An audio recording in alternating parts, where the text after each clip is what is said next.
with the Regina Sunshine Show. And I have to say, I do have my sexy, raspy voice today. That's what we're going to call it. That's what we're going to call it. Here every Monday from 12 noon to 2 p.m., bringing you my version of midday motivation, helping you get a Regina Sunshine state of mind. And we are live at Regina Sunshine Global Network. So excited to be out here. It's a beautiful sunshiny day outside, and we're going to bring a little bit of that sunshine inside. So again, if you hear my voice and you're thinking there's something wrong with your computer, there's nothing wrong, baby. It's me. All right. But we do have three amazing guests live in studio today with us. And my producer's talking to me, and she confused me. Just one of those days I can't quite multitask like I normally can. I have to say this. Isna Tianti came by earlier. If y'all know spoken word artist Isna, and she brought me some amazing pineapple juice, but she didn't tell me that the first ingredient in this pineapple juice she brought me was ginger root. And so I threw it back to my head like I would any other drink, and it almost choked me out. That's what I wanted to tell y'all. Thank you, Isna. This ginger root's going to get me right. But we have three amazing guests live in studio. We have Miss Bev Garrett here, Timothy Simpson, and Miss Melissa Waller. I can't wait for you guys to meet them, hear their stories, hear their passions, and their current projects as well. I do want to mention a couple of announcements. I have several things down here, but I'm going to keep that kind of short to save my voice. And for those who will be tuning into the shows later on today, I will be invisible. I think I'm going to take myself to bed, Christine, after this show. I'm going to go in my office and close the door, and y'all can have it for the rest of the day when everybody else starts showing up. But anyway, on February the 9th, we are doing a different type of Black History event. We are doing the history of hip-hop with Professor Griff from Public Enemy in partnership with the Apex Museum in Atlanta. If you didn't know, the Apex is celebrating 40 years of serving the Atlanta, well, it's serving the world, sharing with us that Black history is every day. And if you've never met Mr. Dan Moore, the founder of the Apex Museum, you need to go meet him. He's a big supporter of mine. I can't think of anything I've ever asked Mr. Moore to do that he hadn't done for me. And if he knows you got a dream and you're willing to work, he will get in behind you and do whatever. And so I'm so thankful for people like him who had the vision to bring something like the Apex Museum to Atlanta, and for 40 years has served us faithfully and continues to do that. So we will be there on February the 9th from 6 to 10. We've got some amazing, amazing performers opening up for him. But I will say this, Professor Griff will actually be partnering with my DJ. I always tell people my DJ is better than yours.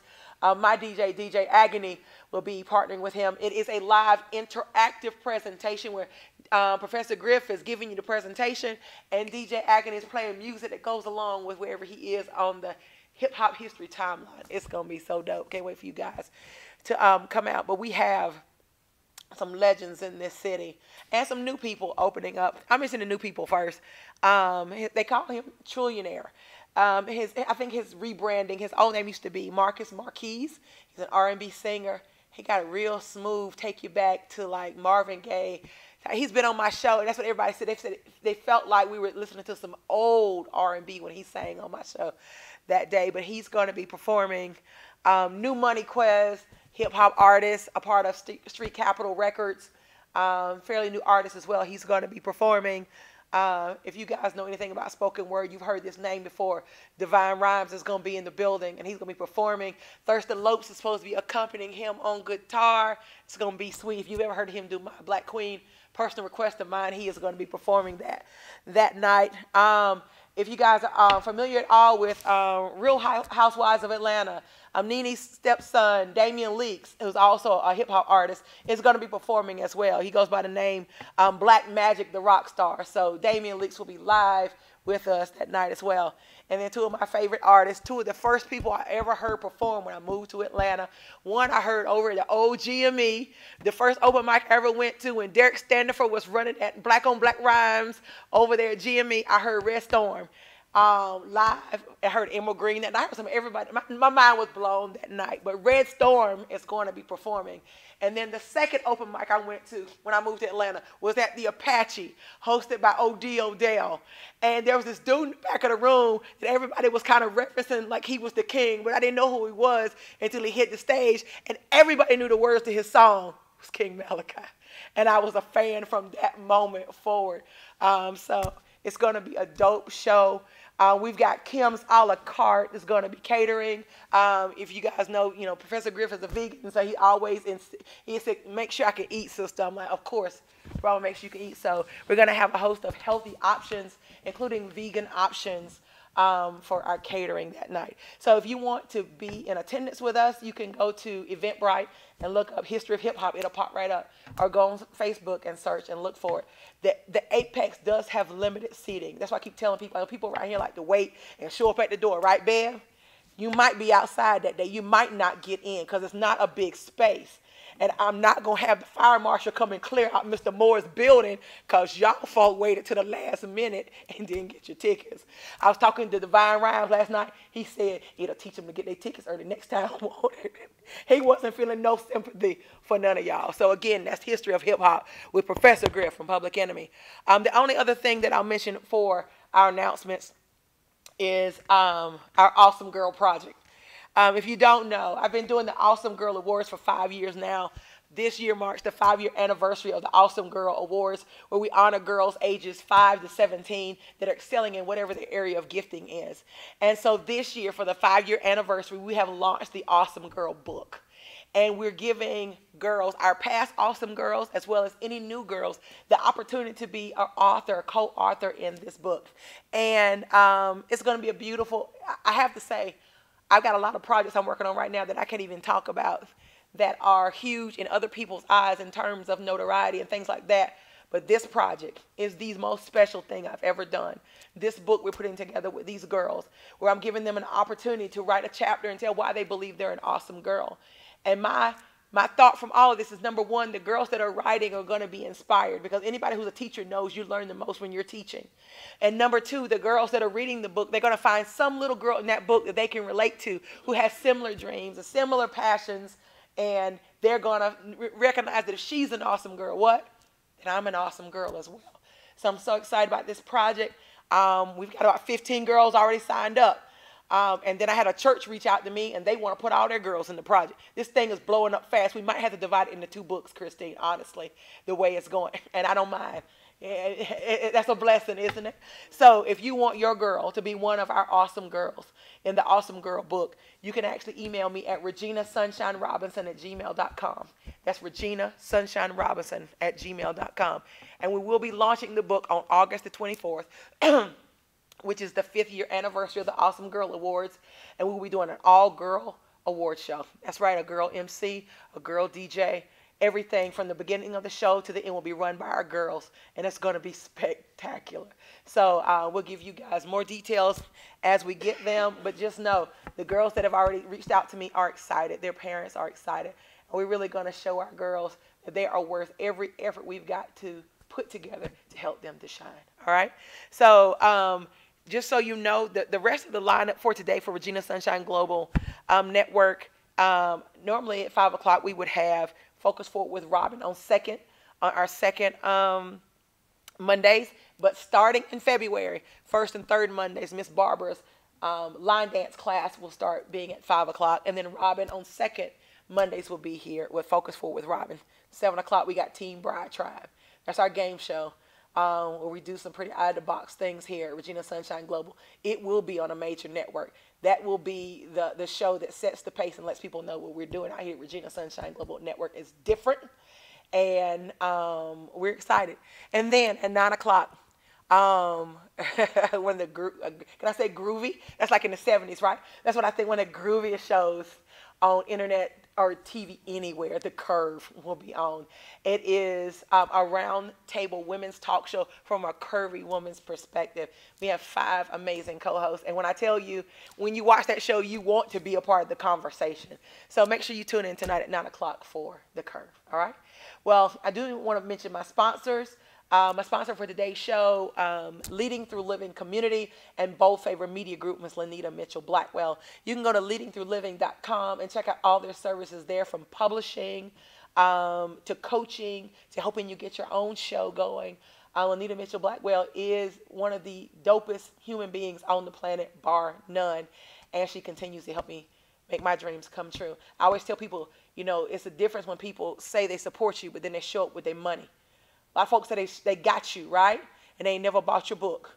A lot of people say they got you and you have an event and they at the house getting you from a distance. Then there are those people who say they got you, and wherever you are and whatever you do, they show up with their finances and they support you. Anita Mitchell Blackwell is one of those in my life, and I thank you. All right? So I go to this first break, where I go to every first break telling you something that I'm thankful for. I'm thankful that God is always working even when I'm not. I have to say that because I was out of commission all last week. And I was discouraged because there were so many meetings I had to cancel, things I didn't get done. And it goes back to my coach. My coach called me. I sent her a message on Thursday night, or Thursday or Friday. I said, please call me. And she called me. And I said, you know, I'm so discouraged because there were so many things I had planned for this week that I didn't get done. And she said, well, you know, I got 2 pieces of really good news for you. She said, but I was going to wait until I told you. So I saw you to tell you. She said, but I now know the Holy Spirit's telling me to tell you now. And she gave me 2 bits of information that all the work I could have done last week couldn't have added up to what had happened off my watch. I had nothing to do with it. It was stuff that was happening in my favor when I wasn't doing a darn thing. And it reminds me that God is always working on our behalf. And all we have to do is trust him, that even when it doesn't look like something is happening, that he's continuing to move things around so that we get the very things that we need. And when I tell you the 2 projects she mentioned, that when I announce them, you guys understand why I'm so excited. And I was like, thank you, God. And it's reminded me again, Regina, trust me. That's all right, just trust me. You do you, and let me do me. That's what God was saying. Regina, you do you, and let me do me. Because you can't do God like I can do God. That's what he was saying. So I'm thankful today that God continues to work on my behalf, even when I can't. All right? We're going to take a quick break. We'll be right back with the Regina Sunshine Show here at Regina Sunshine Global Network.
All right, you guys, you're back live on the air with Regina Sunshine here on the Regina Sunshine Show. Where?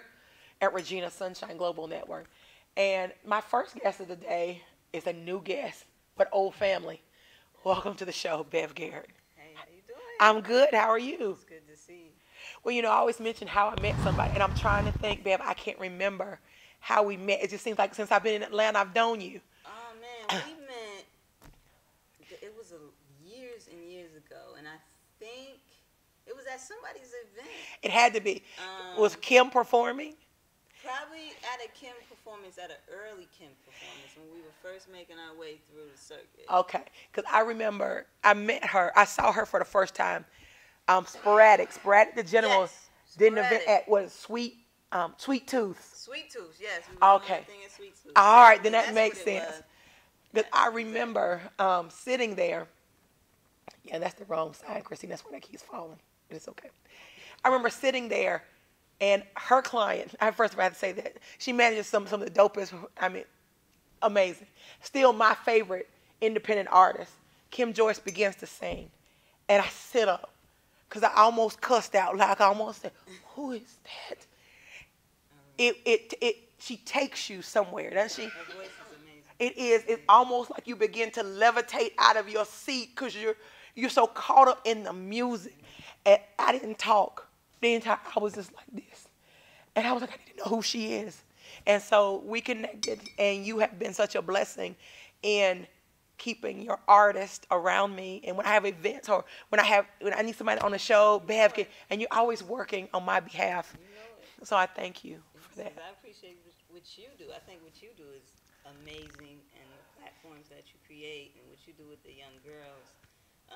And it's needed because we see what's going on in society. Yes. So we need our young women to know from here up that they are valued Yes. and to be empowered and to Yes. speak up. So Yes. we appreciate you. Well, I thank you. I have to mention something that's kind of on topic but off topic.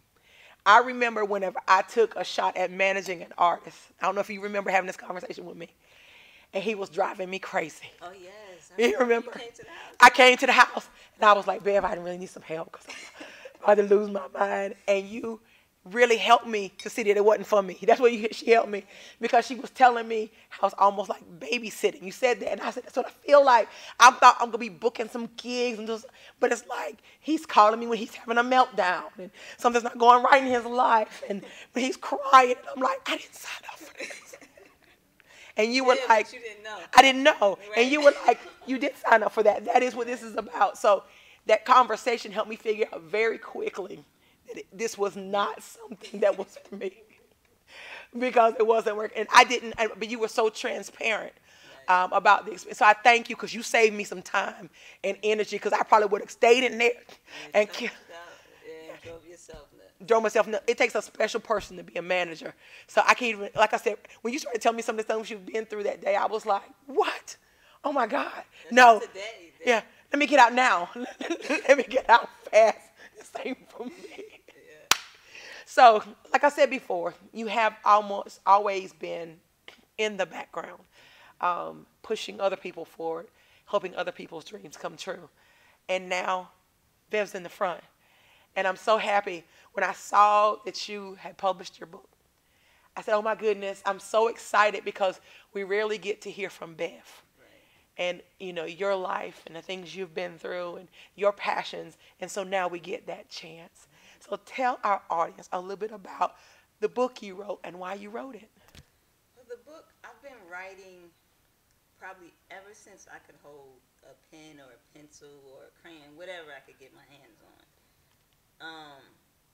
And I had some traumatic childhood experiences, and I witnessed a lot of things. So writing was always that outlet. I always credit writing with saving my life, even though, like you said, that's not what people know me for, or a lot of people don't even know that I write poetry. I didn't know. I was shocked. Yeah. Because I'm so familiar with the poetry community, a lot of people don't. But to me, rather than it be a performance type thing, which is great, everybody has their lanes. For me, it's just a go-to for me. But always knowing that I needed to share it eventually at some point. So my mother,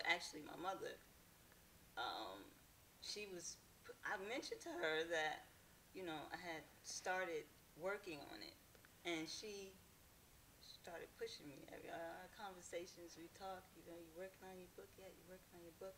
And my mother is a pastor. So she called me out of the blue, and she said, she said, the Lord gave me a title for your book. And she said, Pieces of a Puzzle. I was like, wow, because I was still struggling with the title. I really hadn't gotten there yet.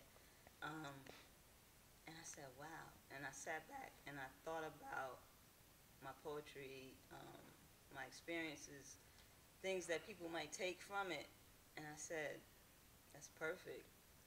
That's perfect. And confirmation, she put it in line because this is just an idea that I had for years. But I have poetry stacked up to probably like, I have books and books. And I actually last night just started working on the second one. Well, I just completed the typing it up part. So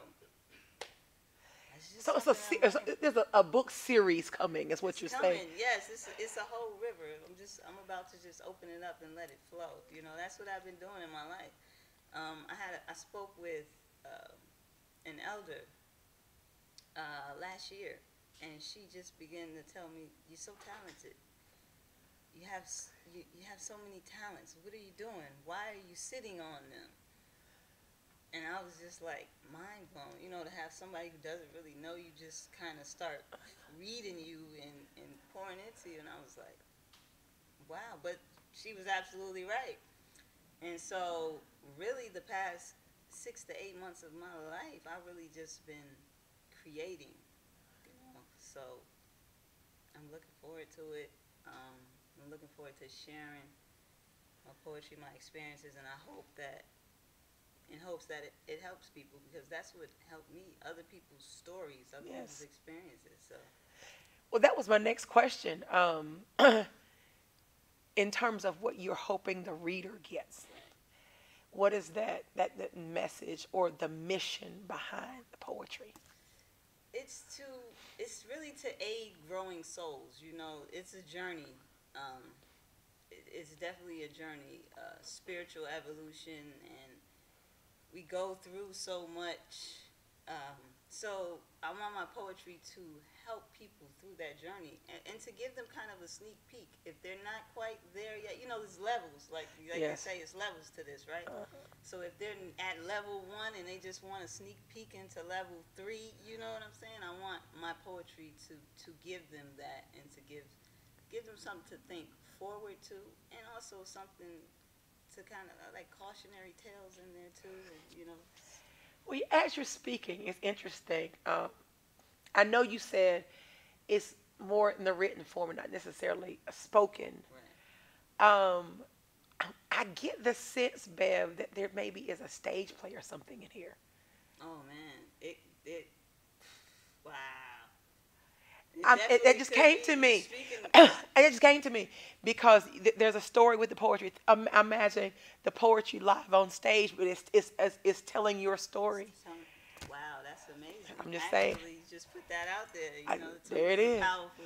So speak that. I'm gonna receive it, and wow, maybe I need to hook up with Lyrical Jones or somebody. You know what I'm saying? And maybe that would be dope. Actually, I wouldn't mind my story being told live on stage through poetry. So, so me and Christine get tickets. Yeah, it's on me. You got it.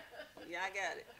I love it. So, how did you narrow down the pieces for this first book? Because you said you got stacks. So, how did you figure out what were the pieces I want to share in this very first book? Well, I figured almost like, how a movie could start and it starts in the present. Right, and then there's this moment where the character has a fade back or a memory, and they go back. So I figured it'd probably be best to do my poetry like that. So I actually started with like 26 of my most recent pieces, which of course will let you into where I am now spiritually and mentally and all that stuff. And I figured because I have so much, it'd be best to take them from my current state to just take them back one step at a time. I like that. So that's what I'm doing. I'm taking you from my current state, and then I'm taking you back. And then hopefully when there's enough material out there, you'll be able to see. The journey will be clearer. You'll be able to see it, my levels and how I grew and where I came from and what I was dealing with and how I evolved. So, did your mother read the book?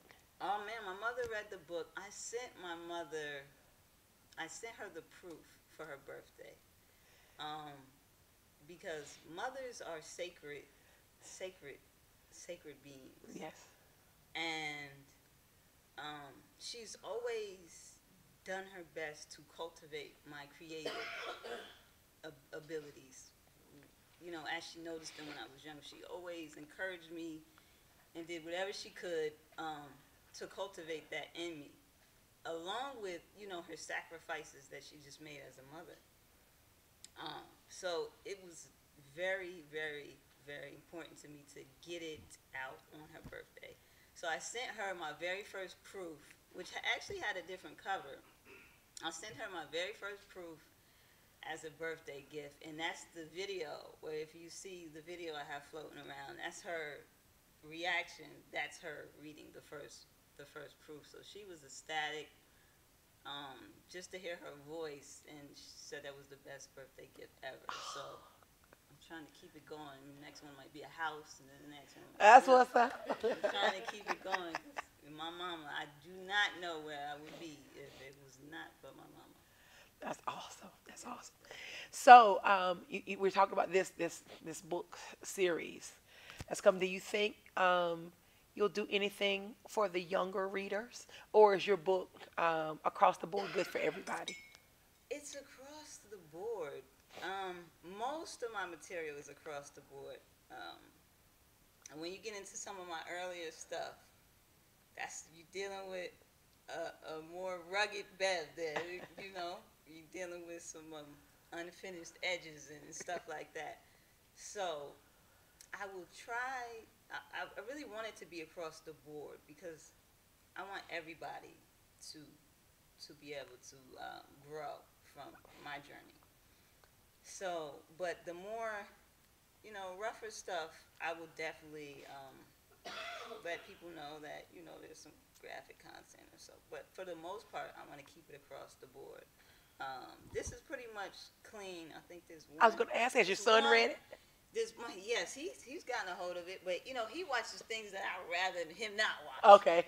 You know, so it wouldn't have been anything to him. You know what I'm saying? But I think there's one cuss word in there, and I may have not even spelled it all the way out. But so generally speaking, it's across the board. But I always recommend stuff like that. Parents, glance through it. If you think it's okay, you know. Say that again. Glance through it, parents. Glance through it first. Give it a listen first. Being a parent is work, and a lot of people don't like the work of it. But I remember that. I remember reading stuff before Gabriel would read it, and people thought I was nuts. I'm like, no. You know, they meet him now, and they're like, oh, he turned out so well. I'm like, that was on purpose. It was a lot of work involved in that. Exactly. I didn't sleep a lot. I didn't rest a lot. I was working with him. Exactly. So, yes.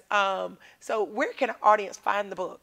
So the book is available on Amazon and also barnesandnobles.com. So you can go to amazon.com, you can go to barnesandnobles.com and purchase the book. So you mentioned earlier that in your conversation with the elder, she talked about unleashing these gifts. Yes. What else you going to unleash on us, Bev? What's next? What's coming up? Oh, man, besides the second book, nothing. I've been painting. My garage is absolutely. So you're painting? All right, you're painting. And I've actually sold a few pieces, so that's been a blessing. It's something that I wasn't expecting. I want to bring some of those paintings out to the Professor Griff event. We got vending spots for painters, specifically for painters. But go ahead. That's dope. Go ahead. Right, I got you. And whatever else comes to me, you know, I actually have a short story that I wrote for my son years ago. I think 2008. So I want to get that out in the next couple of years, but that's going to take some time. That the illustration and, you know, stuff like that. But I'm looking forward to getting that out, and you know, continuing to work Kim Joyce, Allie Epson, and just keeping it going. It's a crew thing, you know, and see, you never know. And I didn't even mention Allie, one of the top supermodels out here, and tearing New York up right now, Allie, isn't she? She's amazing. Yes. Triple threat, I call her. She really She is. does everything. I'm telling you, I think her and Kim came together whenever I was doing my show Yes, they came at together New on the Radio. And Allie started singing or something. I'm like, you can sing too? Allie sings, What else? dance, Yes. spoken word, act. She was in she was in The Help. I saw her in The Help. Hidden Figures. Hidden Figures. She was in Hidden Figures. And So, yeah. She's, man. You've been blessed to work Definitely. with some amazing people, and they're blessed to have you. Y'all have a great team. Yes. I will say that. And we love each other. Those are my sisters. You were meant for that work. You were meant for that work. Well, before we go, legacy.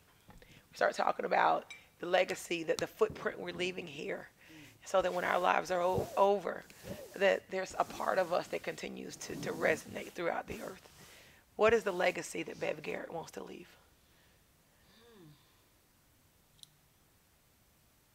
Ooh, that's a good one. I really want, and that's another reason actually why I started to, I was really weighing heavy on my heart to start putting my poetry out there, because it will be my legacy when I'm gone. You know, I say every poem is a piece of me. So when I'm gone, I hope to leave millions of pieces of me through this poetry, and a lifetime of experience and wisdom and inspiration for anybody coming behind me, especially, you know, my son. Absolutely. Looking like your little twin. But tell our audience how they can follow you on social media. Okay, so social media, Instagram, you can follow me at Let's Create That Buzz. On Facebook, I'm Bev Garrett. And that's about it for me. Once again, the book is on Amazon.com. It's also available on BarnesandNobles.com. I think it's a little cheaper on Barnes & Nobles. But either way, please feel free to make approaches and leave an honest review. I'm interested in what you have to say. Awesome. Well, we thank you for being here. Can you hang around and close out the show with everybody here? Most definitely. Well, we're going to take a quick break. And we come back, Timothy Simpson will be live here at Regina Sunshine on the Regina Sunshine Show. Where? At Regina Sunshine Global Network.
You guys, you're back live on the air with Regina Sunshine, here on the Regina Sunshine Show at Regina Sunshine Global Network. And I'm so excited to have our second guest of the day here with me, live here with Regina Sunshine, Mr. Timothy Simpson. How are you? I'm doing pretty good. Thanks for having me. And if you saw the flyer, I'm gonna put him on black. If you saw the flyer, this is the dude that was on the flyer. He was all clean shaven. Trust me, we ain't got no problem with the beard. We love beards around here. I'm just saying, I didn't know who you were. So I always like to start off mentioning how I met someone, but this is the first time we actually met. You're right. And remind me how we were connected. We actually connected through Facebook. Through Facebook, okay. Facebook, yeah. Awesome. Are you from South Carolina? I am. I seen the 864. Where are you from? Well, I lived in Greenwood for 17 years. I used to own a restaurant in Greenwood. I'm from Cross Hill, like right across. Cross Hill? Yeah. Oh my God. That's the end of the world. Cross Hill. See, very few people would know where that was. Right. I know exactly where Cross Hill is. We live in Greenwood, headed up to Clinton. Yep. 72. Yeah. Greenwood, what a small world. I lived there for 17 years. My husband worked for Monsanto. They brought us to Greenwood, and then from Monsanto to Solution. So yeah, I'm telling you, we told people we were going to move to Greenwood for 5 years, and we were leaving because it was the end of the world. Yeah. I promise you it's the end of the world.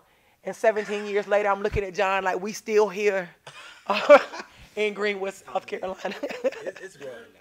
Actually, Josh Norman is from there. Josh is from there. I've had his mother on the show. Him and her and his brother Ronaldo have been on my show as well. Hadn't had Josh Norman on, but I've had his family members on. So because it on Facebook, I had to ask if she had that game cause hat on. That was why I was asking. You know, I have no preference. I'm a UNC Chapel Hill. I'm from North Carolina originally. I got Duke under here. You got for real? It's that kind of day up here. People come here with camouflage Duke t-shirts on. I'm sure my sisters are somewhere going, no. But anyway, do this. Tell our audience a little bit about who you are and what you do.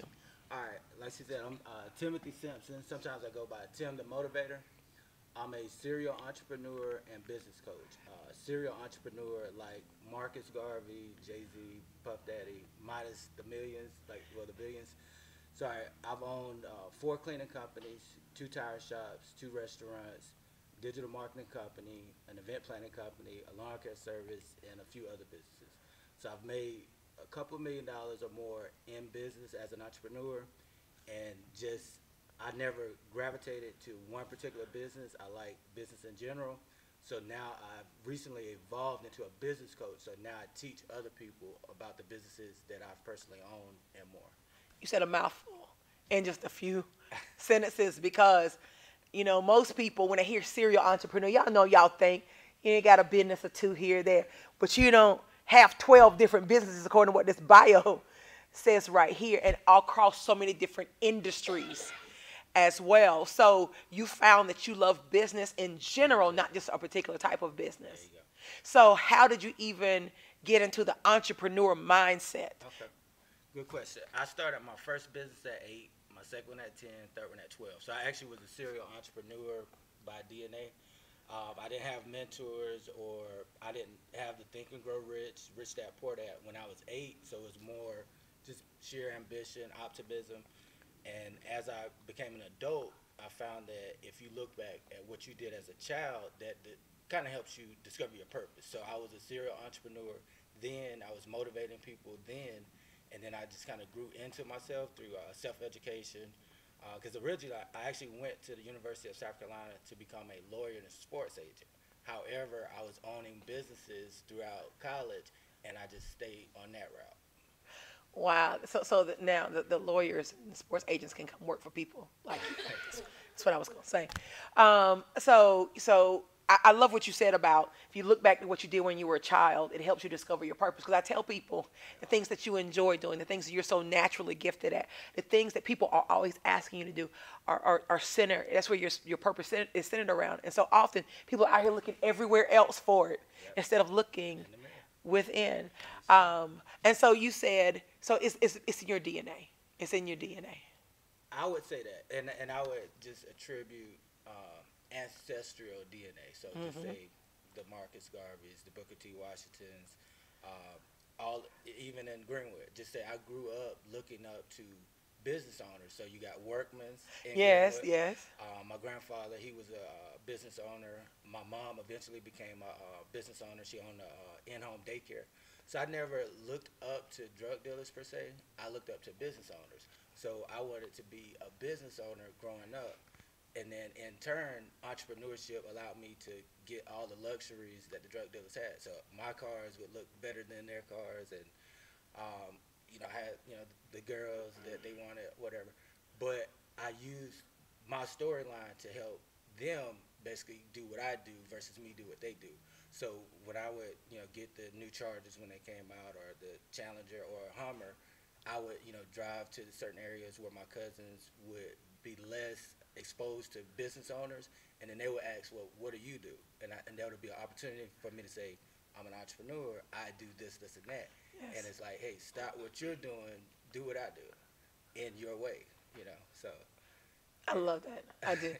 And you mentioned also that you've always been, encouraging people, empowering people, but now you do it on an official level as a coach.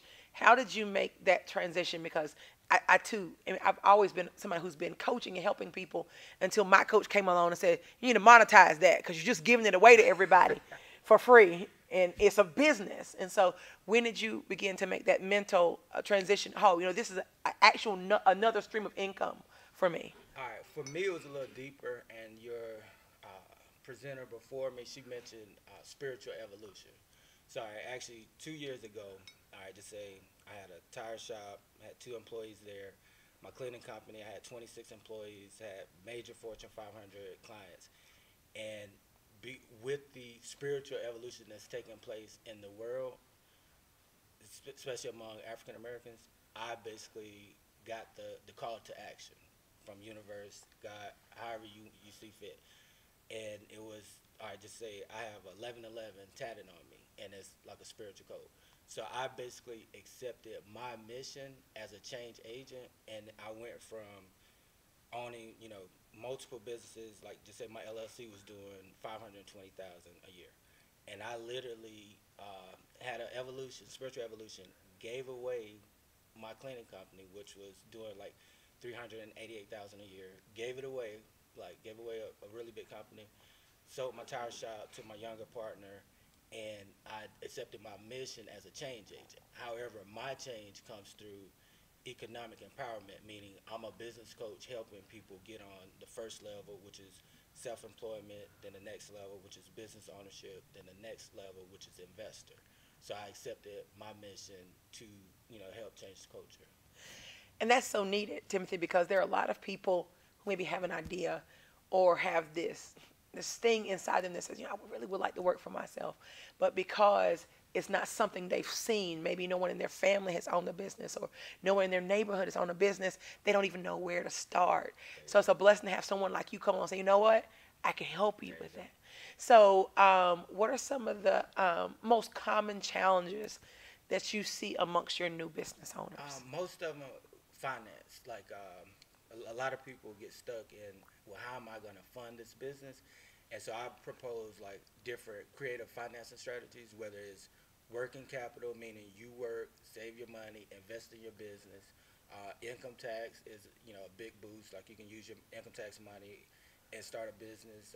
I've started businesses with GI Bill money, income tax money, payday loan money, bank overdraft. I've done it so many different ways. So I give them those particular strategies. Hey, you don't have to get a bank loan. You don't have to get a business loan. Those things are actually a little harder. You just start where you can with what you got, and then you just build momentum. It made me think one of my, I do a men's show called Living Like a Boss, and one of my original boss guys, he was a student at Atlanta Metropolitan, and when he got his Pell Grant check, he started his first business. He has the bouncies, the moon houses. He said, so every time he'd get a refund check, he'd go buy 4 or 5 more of them until he just continued to grow his business. But I'm glad you said that, because some of the things you mentioned are things that people would not consider in their mind. It's like, I got to get a business loan if I don't have the capital. So you expand their thinking. You're like, no. Let's get outside of that box and think other ways. The 6-figure companies I started, out of the 12 businesses, I didn't have no startup capital. It was either I used cash flow from another business, or like I said, payday loan, GI Bill, bank overdraft, and then they basically built momentum. So I've always started at the ground level. With my cleaning company, I had 4 6-figure cleaning companies. My first major start was my little sister's Toyota Avalon. I had some old equipment, and we was basically doing Fortune 500 clients just like that until I could buy a van, and then I upgraded on equipment. I'm glad you pointed that out, because a lot of people think they have to have everything in place to start. And that's one of the things that I tell even my motivational speaking clients: start somewhere, just get started. I'm so glad you said you started in your sister's Avalon with a little bit of clean equipment, and you just went out and did the thing. We would show up to just say, I've had clients like Best Buy, Dollar General, Food Line, Bonefish Grill, Outback, pretty much every major retailer and restaurant chain. I had them as a client. So I remember pulling up to Office Depot, and it's kind of uppity. So I pull up, and they looking all right, where's the rest of your crew and equipment? I'm yo, this is the crew and the equipment. And and I knew I was confident as far as the results, so I never let it discourage me. It's like, okay, you'll think differently once I finish. Yeah. You see the shine on the floor, and it worked out. And I would just get referral after referral. They'd be like, hey, look, this is the go-to guy for floors, and built my company. I love that. I love it so much because what you have done here in just a few minutes is begin to take people's excuses away There you go. as to why they haven't started yet. So you don't start tomorrow. Oh, so you got a hand in the, you see, right, put your hand back up. Put your hand back. Yeah. Because they had this list, right, of all these reasons they can't be in business, and you started knocking some of them down real fast. Let me add to that. My barber in Clinton, all right, you from Greenwood, so Clinton just across the water. He has one arm. Like, his name is Victor Foggy, very inspirational person to me. I was his second client. Like, I was 14 years old. I was headed to a basketball game, and I was in a rush. I was like, all right, you got this new barber, and I didn't discriminate against him. He had one arm, and it was his left arm. And I was like, well, if he cut this guy's hair that he's about to cut now good, I'm going to try him out. And that was his first client. I was his second. He did a good job, used the razor, and I've been going to him ever since. Now, he got one arm. He lost his arm and his right arm in a work-related accident at a glass plant. But he didn't make excuses. All the guys in his family cut hair. So he just taught himself how to cut with his left hand. And now he has a landscaping company, one arm now, landscaping company. He's the best barber, got his own shop. He drives a dually truck, so he just didn't make any excuses. So I love that. I love that so much. Christine, I'm going to call Christine. I already called you out now. It's too late. So in terms of your coaching and consulting, what are some of the, I guess, services specifically that you offer? Definitely business startup. Like, I make it really easy for people to start businesses. Like, look, if you got $100 and that's it, we're going to start a business with that. We just get to it. My most popular program is Fire Your Boss Man. And I teach people that, have a job and they want to start their own business, or if they have a business and a job and they want to go full-time, I basically, walk them through that process within 6 months or 1 year, depending on, their timeline. But just in general, I've fired my boss 3 times and I fired myself twice. And usually people are like, well, you fired yourself.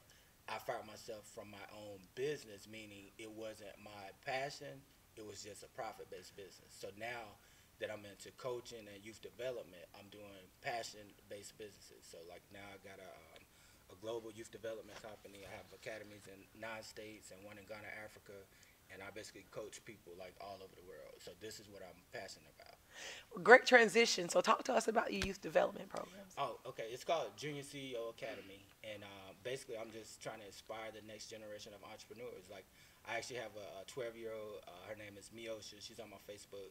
She's in Charlotte, North Carolina. At 12, she already has 2 retail stores in the mall.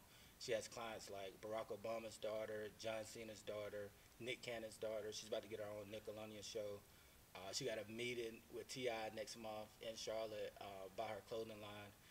Like, she's basically like Madam C.J. Walker in a 12-year-old body. Wow. Like, she's phenomenal. But I coach a lot of other youth just like that. So I'm basically trying to inspire the next generation so that, we don't get the okie doke and it's like, okay, everybody's going to college and then getting out working jobs that not related to their major or their degree. We need to start creating platforms, creating jobs, creating business opportunities, things like that, like economic empowerment. So just say the last speech that Dr. Martin Luther King was going to give was about economic empowerment. So he believed in economic empowerment just like Marcus Garvey, Booker T. Washington, and even later W.B. Du Bois. So we have to, have a money consciousness and build generational wealth that we create more options. Yes, I'm telling you, as you were talking, several things came to mind. Number one, you did send me your curriculum for your junior CEO, which I'm so excited that you're doing that, because giving our young people options early is where everything changes. We bring them up immediately knowing that they don't have to work a job. They can own a business.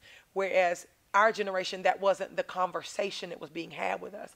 So we change that conversation. We give them more options. And that changes everything, because now they don't feel like they've got to fit in this box. They know there are more, opportunities. Second thing, I want to ask you, I know I'm asking this question live on air, try to get a commitment here. On June the 10th, we have our second um, year boss awards for our men. It's the 4th-year anniversary for our young boss, for our boys aged 5 to 17. We are doing a $500 business pitch competition, and I would love for you to be on the panel for this pitch competition. Absolutely. Because part of the things we're doing, the businessmen that I've asked to be a part of it, number one, they're going to judge the competition, but number two, I want each of them to donate at least an hour to one of the business owners to help them with it. You can, all right, so I had to ask them on camera, y'all. I'm going to get that commitment because I'm so excited because everything you're doing is so much where we want to take our Young Boss program, because most of the boys that come into that particular event are already, either have an idea, they're just getting started. They just need that. Yeah, they just need somebody to help them put it together, right? Because most of their parents aren't entrepreneurs. And mama and daddy just trying to help them piece it together, to make sure it works. Oh, yeah, I'm definitely with it. And actually, with my Junior CEO program, Junior CEO Academy, I added parents to it because, like you said, if I teach the youth how to start business and the parents still have a 9-to-5 mindset, it's going to be a conflict in interest. They're going to push education versus entrepreneurship, when actually self-education is more valuable than formal education. Absolutely. But, for some parents, because it's all they know, they feel like they're telling you, I'm telling them the best information that I have.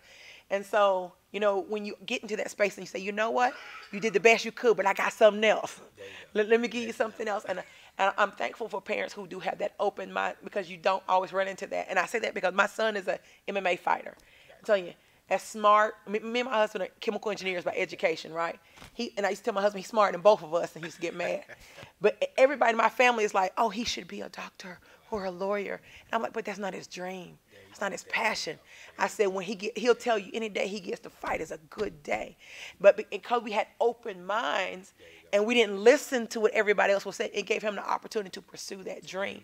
And when I hear you talk, what I hear is you opening that door so that parents can open their minds so that kids can pursue things that maybe they wouldn't have had a chance to pursue. There you go. You have to live your own truths. Like, your test is your testimony, and your testimony usually leads you to your passion, your purpose in life. So it's like, you got to tell your story. Like my biological dad is a district circuit judge. So when I decided not to go to law school, it probably was a big deal to him. But to me, it's everything pursuing my passion. Absolutely. So we can get that across to the parents. Oh, my goodness. Well, same question I asked Bev, and I can see in the work that you're doing that you're leaving a mark. What is that legacy? What do you want people to remember about Timothy? Okay. I'm going to use Andrew Carnegie. He was, at one point, the richest man in the world. He said, I'm going to spend the first half of my life accumulating a fortune, and then the next half giving it away. So ultimately, I want to be a philanthropist. So I want to create multiple business incubators, youth academies, just basically redesign the world. So I, want to leave a major footprint and just changing the world. Like, I want to redesign a lot of stuff. Like, so business incubators, think tanks, youth academies, libraries, like the whole nine. That's tall. We got space here. I would love to partner with you and do something here. That's one of the things I've had, and you know this, Christine, because I interview so many people. I have so many parents with kids that have told me, they said, if you create something here in this space, we'll come. Especially a lot of homeschool parents in this area are looking for something for their kids. And they need it. Yeah, they need the infrastructure, because, that's what basically, it fuels them, just like your show. Like, people need motivation, inspiration. So just opportunities to see other people live their dreams, that's going to affect other people's lives. So it's we need more of it. So it's change agents, life coaches, business coaches, motivational speakers, got a call to action from the universe. Like, hey, look, y'all see things are not right, fix it. So that's what's going on now. Well, thank you for answering the call and for being here with us today. Let our audience know how they can follow you. I'm pretty easy. TimTheMotivator.com is my main website. TimTheMotivator@gmail.com is my email. I'm pretty accessible. I give my number out because I want to be accessible. So it's 803-261-5948. Once again, that's 803-261-5948. On IG, it's just Tim the Motivator. And like I said, I'm pretty accessible and open to positive influence. So Awesome. Well, can you hang around for a little bit? yeah, oh yeah. All right. Well, we're going to take a quick break. We'll come back with Melissa Waller here on the Regina Sunshine Show at Regina Sunshine Global Network.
All right, you guys, you're back live on the air at Regina Sunshine, here on the Regina Sunshine Show.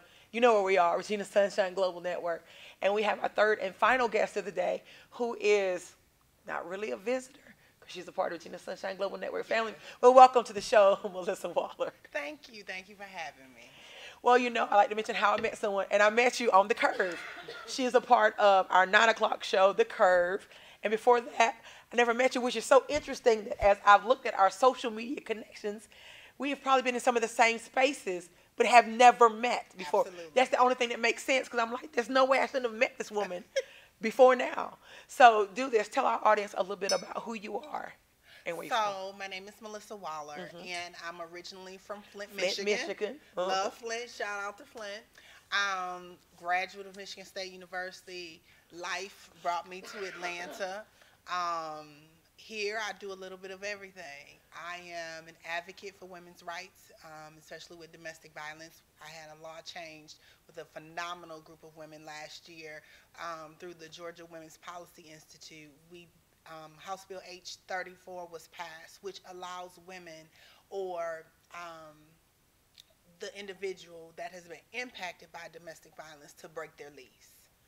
To break their lease, so they can break the lease and they can move on and they're not tied to that. So just doing a lot of advocacy work there, just serving within the community, serving at my church, advocating again for the water in Flint. You know, that's really near and dear to my heart. I'm a counselor, professional counselor, adjunct professor, mother of a wonderful 9-year-old. Oh, I love your daughter. She's such a sweet, sweet spirit. I just have to say that. So I'm going to say hey, so you can tell later I said hey. Let's talk about Flint, because that's one of the things that I've noticed from watching you on The Curve, that, you know, it's ever present in your conversation what is happening in Flint, Michigan. I remember you talking about just when you go home, the process of taking a bath and what that looks like, the everyday stuff that most of us don't even know is going on because of the water. Just shit, because when you begin to really talk about, okay, I gotta go get this water, and then I gotta boil, and then we gotta do this.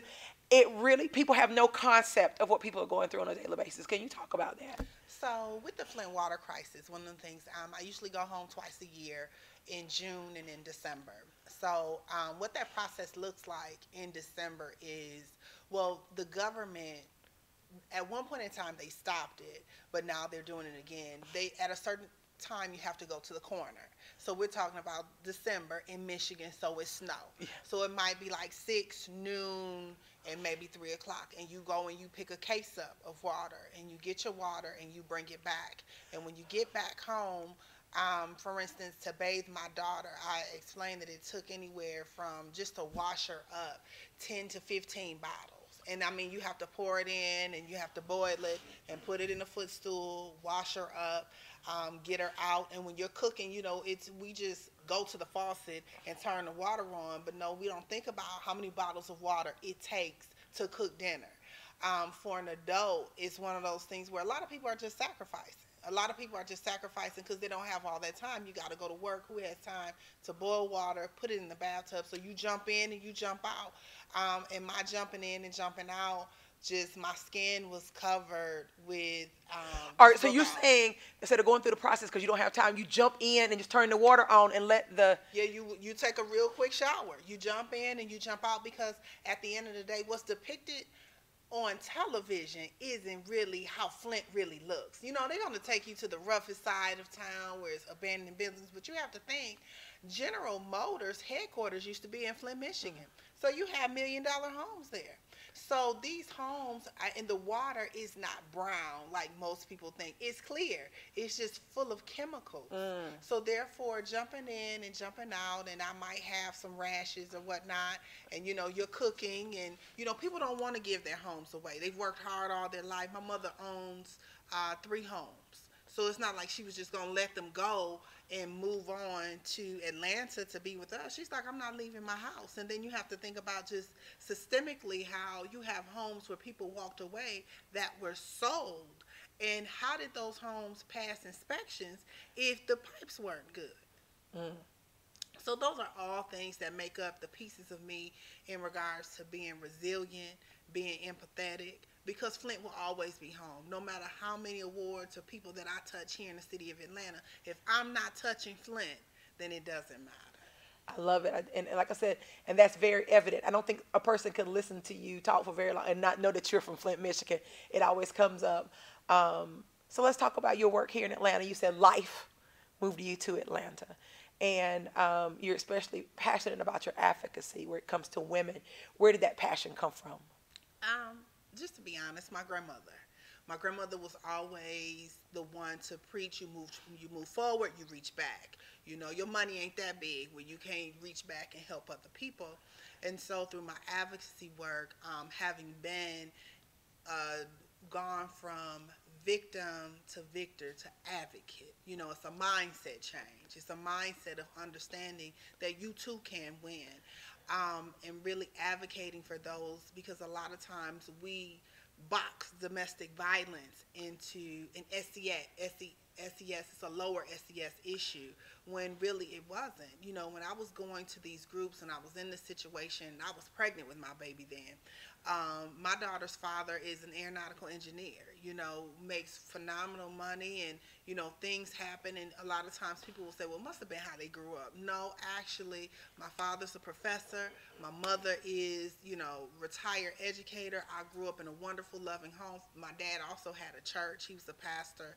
However, life happened, and some things got in the way and transpired, and so this is what happened to me. However, for me, it was seeing the light at the end of the tunnel. And the statistics say that most women go back at minimum 7 times. But for me, I didn't want to be that 7 times.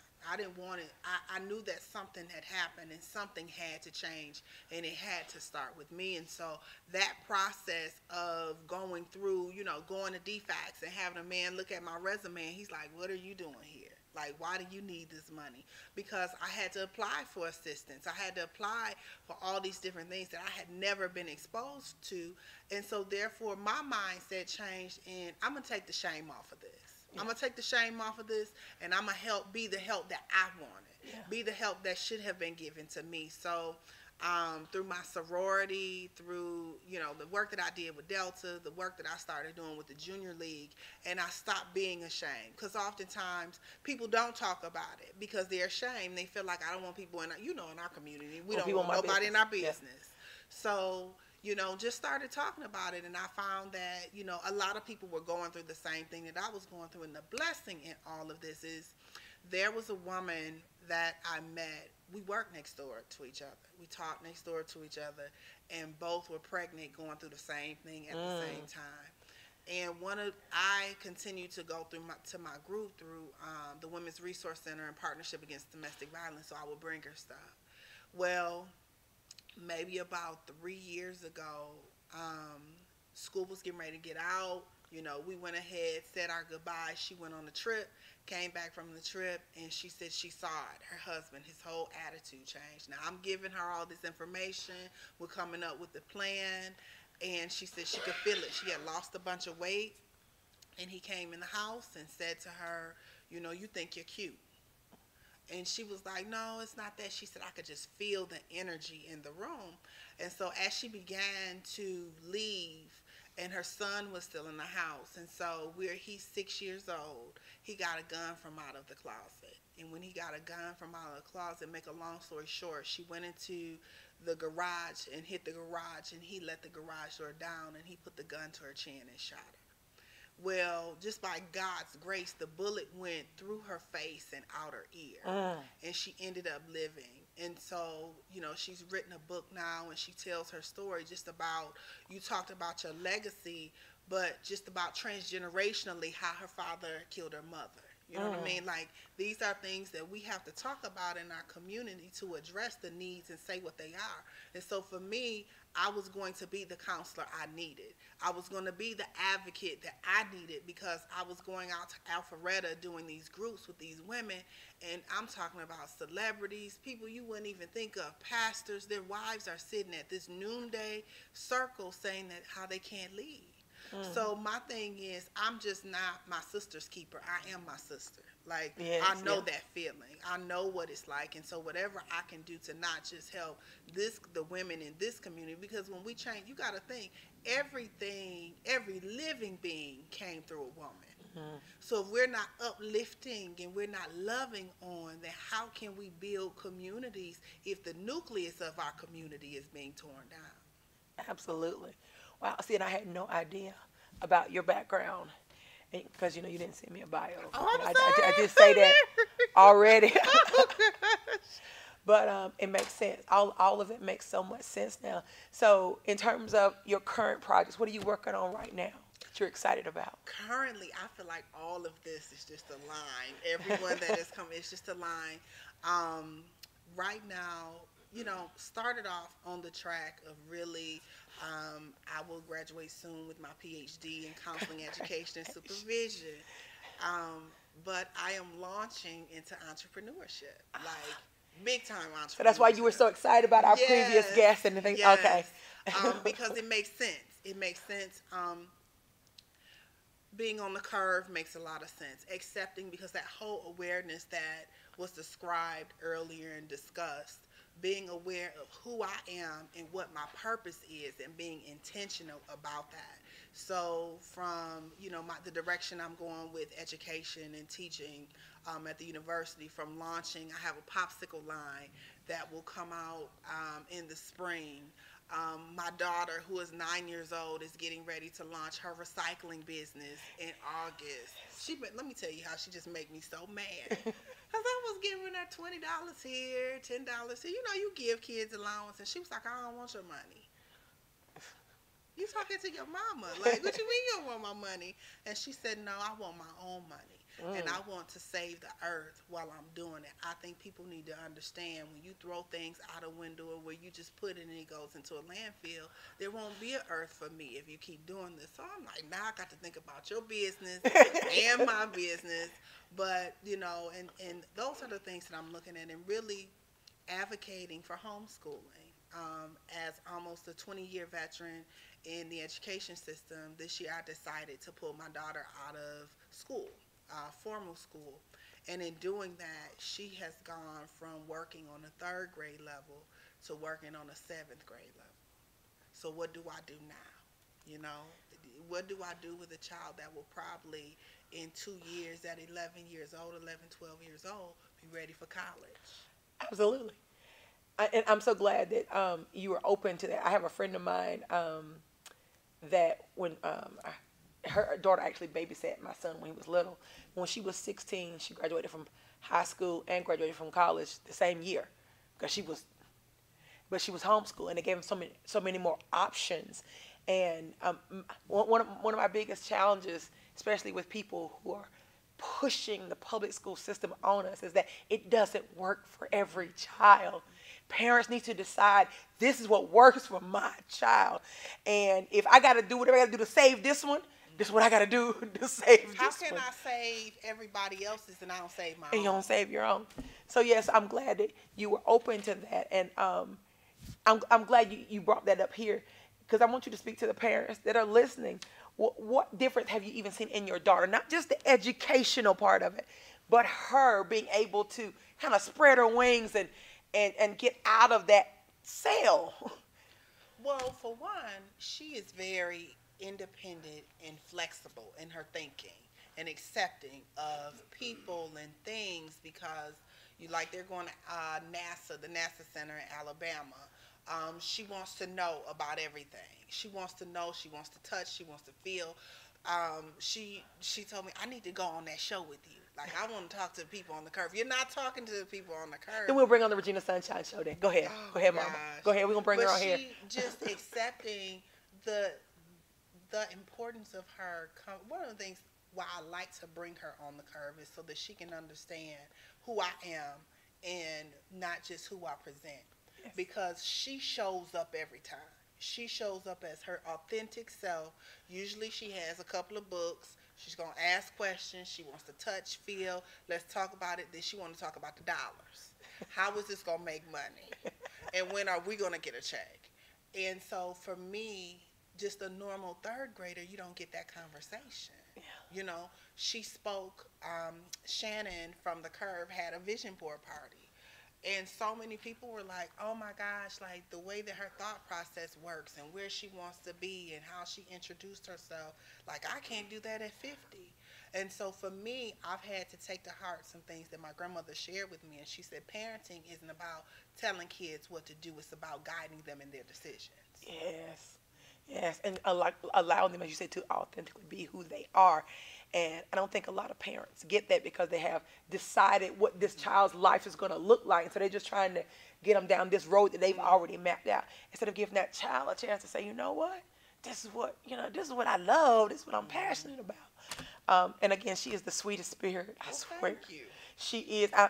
Last week, I think I told you, you guys were on, and I was back there cleaning up, and she was like, what can I do? Let me do something. Let me help you clean up. And I was like, well, baby, I already did it all, but thank you. But she was so eager. Yes. School, that formal, traditional sit down. She wants to work now. Yeah. Well, I'm so glad that you shared that. And that wasn't even supposed to be a part of our conversation, right? But it was supposed to be said, because some parent needed to hear that it's okay to break out of that box. Absolutely. To allow your child to be who they already purposed to be inside. Yes. It's already inside of them. You just allowing that to come out. When you know your purpose. Because don't get me wrong, I got feedback. You know, my mother retired. She taught 35 years. I'm sure. What you doing? How you going to keep up with her grades? How's she going to be exposed to other children? She's exposed to more children now than she was when she was inside of that formal schooling, because they go out all the time. They're in the community. That's what people don't get about homeschooling. Those kids do so much more. They're out and about. They're doing things people have no concept. I had the same thing with my son, because I wanted to homeschool. My husband was against the idea, so compromise put him in private school. But even then, I went inside the school, and I've heard the story before, and I had a meeting with the administration, because y'all work for me. That's how I see you work for me. And we came up with a plan for Gabriel, and it was completely different from the plans for the other kids. But I pulled him out of his math class. They were going too slow, and he's really smart. I was like, so he's going to get private, tutoring for math, and so he would meet the math teacher before school and do all his math before school. I pulled him off of their reading program, because that AR program, he hated reading. And so he liked reading like autobiographies, and he liked reading like people skills books, because he sees it's manipulating. I can manipulate you if I know how your mind works. He loved that kind of stuff. And the school looked at me. They said, it's not going to work. And we really have no way to measure his reading comprehension if you do this. I said, let me have him. I said, he belongs to me. Ultimately, responsibility is with me. And one of the biggest victories I had, Melissa, when they took the 8th grade reading comprehension test. He had won the highest test in school. And I saw him looking at me at the award show, and I was like, yes. And yes, thank you. But it takes parents who have courage to say, I'm going to do this. And I think it's important that we continue to share these stories so that a parent that's listening says, you know what? I can do something different with my kid. Absolutely. Let's do something different with him. Because it's your kid. Thank you. It's your kid. You decide what you want to do, how far you want to go. You know, she's amazing, but truth be told, I saw her going down that road of special education because she went from doing the other kids' work to unscrewing the desk when she got bored. And that we've done public, we've done private, I've done Christian, I've done it all. And at the end of the day, the homeschool model, and there's several different models. They don't have to be there all day. Like, you can do half days, they can go for electives, but the model that we have now is what's working best for her. I love it. I love it. When we talked about legacy earlier with the other guests, and that's a question I always like to ask because, especially if you're living on purpose, you kind of know where this is going, and you see what God is having you do so that you do leave those remnants behind. What is the legacy for Melissa Waller? Well, legacy for Melissa Waller would be to care, to be kind, and to give back. I really truly believe in that whole seed time harvest. You know, so many times people expect the right now, but it might not come right now. It might come through my daughter. It might come through my grandchildren. However, I believe in giving back and investing into people, and not so much, people get caught up in the financial side, but you can invest your time, you can sow your words. There's so many things that you can give so that, you continue to grow. I want my grandchildren to be, because I know that I'm standing on somebody's prayers and somebody's back. Honey, yes. I didn't do this by myself, but that's the thing. I want my daughter to do just what she's doing now, to be a duplicate of me and be better than I am. Absolutely. I've told so many people, there was a prophecy given over my son's life years ago that he would be wise and wealthy like Solomon. And God showed me that I was David preparing. I'm trying not to cry, that I was putting the things in place. And there were things that I would never get to do, but I was building a storehouse so that when it was time for Gabriel to build the temple, he would be ready and he would have everything that he needed. So I'm glad that you shared that. Well, tell our audience how they can follow you on social media. Well, you can follow me on Instagram at MissyW1913 and on Facebook at Missy Waller. Awesome. Well, we're going to take a quick break. We'll bring the other guests back so we can close out the show. Absolutely. All right, we'll be right back here on the Regina Sunshine Show on Regina Sunshine Global Network.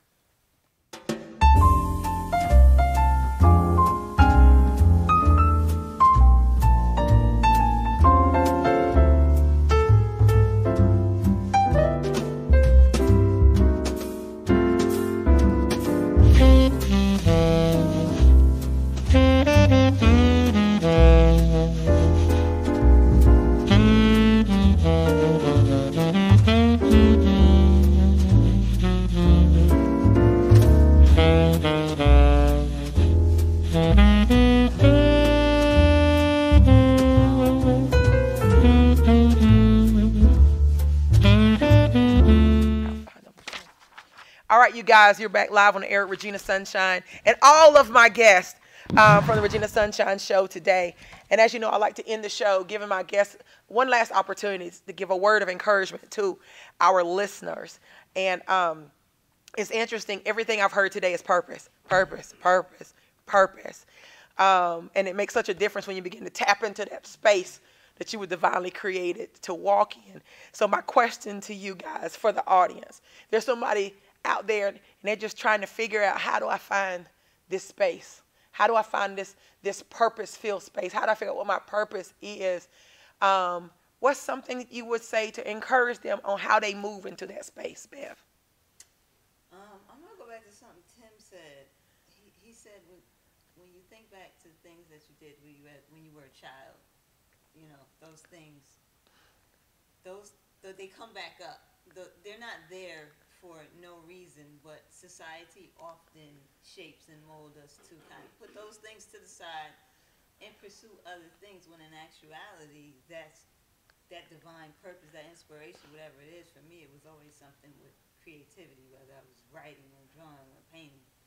And it's manifesting now in my life more than ever. So I think kind of going back to those things, think back a little bit. If you're stuck or if you're confused, think back. It's there. It's there. Awesome. Melissa? I would say, and it's connected to what you said, just your passion.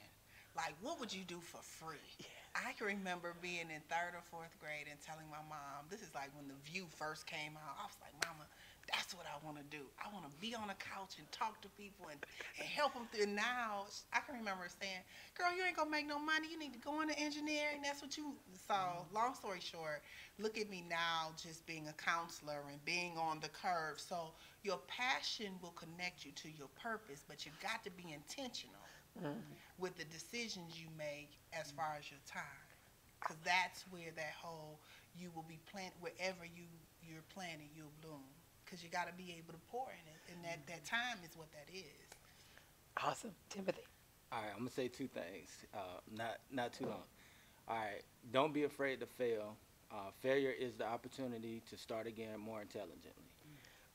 And don't internalize the concept of realistic. Like, anything is realistic if you make it. So if you look at an airplane, all right, it's basically a double-wide trailer with wings. It flies 25,000 feet in the air, 600 miles an hour. So at one point, it wasn't realistic, but the people that created it didn't think realistically. So don't think realistic, just create. Man, if that wasn't good. That was a word. That was a word. That's some Timisms. You're going to put together Timisms. Well, we thank you guys so much for being here. It's been a great show. As always, I should have been taking notes while I was interviewing. I'm always, and shows like this, I go back and watch so I can think, okay, that's Bev said, okay, I needed that. So I can use it in my own life as well. And to my audience, I know you were blessed. I leave you with the words I always leave you with. Remember this, God loves you just the way you are. You are beautiful because you were created in love. You were fearfully and wonderfully made. You have the seeds of greatness within you. You were born to live a victorious life. You are brilliant, gorgeous, talented, and fabulous. You are worthy of the best things in life. Thank you so much. To my sponsor, Lanita Mitchell Blackwell with Leading Through Living and Bold Favor Media Group. Again, if you want your girl to be a part of the Awesome Girl book, email me at reginasunshinerobinson@gmail.com. I leave you with my personal motto. I always say it's not over till I win. If I hadn't won yet, that just means it's not over. So I tell you today, it's not over till you win. If you hadn't won yet, baby, that just means it's not over. Be blessed and keep winning. Good show.